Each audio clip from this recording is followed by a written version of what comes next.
After sleeping for more than half a month, the woman woke up to find herself lying on a beautiful beach. Strangely enough, there was a huge conch in front of her.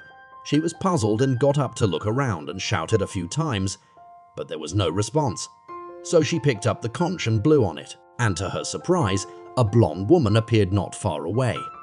She immediately ran to the woman and asked where she was, but the woman shook her head and said she didn't know either. The strangest thing was that neither of them knew their names. As if they had lost their memory, there was nothing around to prove their identity except the conch they found when they woke up.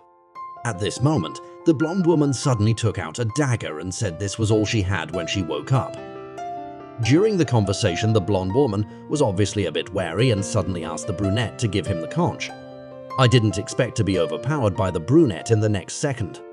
Seeing that she couldn't defeat her opponent, the blonde immediately changed her attitude.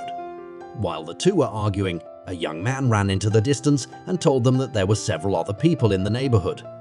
All of them woke up on the beach just like the two of them. Then they gathered together, all 10 of them. None of them knew their names or why they were suddenly here.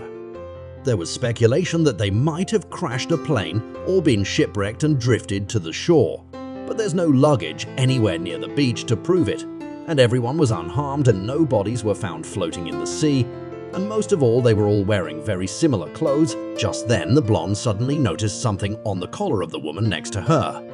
She opened it up and saw a red tag with the word Blair written on it. Could this be the woman's name? Then they all opened their collars in unison, and sure enough, everyone had a name on their clothes. But they couldn't remember if they had that name or not. In this situation, let's just call each other by the name on their collars. At this point, Kate suggested that they could go to the island and search for clues. Paul and Kate went to the island to look for clues. The rest of the group dug up a giant help sign on the beach in the hope that a passing plane would see it. On the other hand, Lisa, who was sunbathing, suddenly found a book on the beach called Mysterious Island, which seemed to foreshadow the mystery of the island. Not caring, she casually threw the book to the side and then happily went to swim in the sea with the crowd. No one realized that the sea was full of danger. Suddenly, 2 sharks attacked them.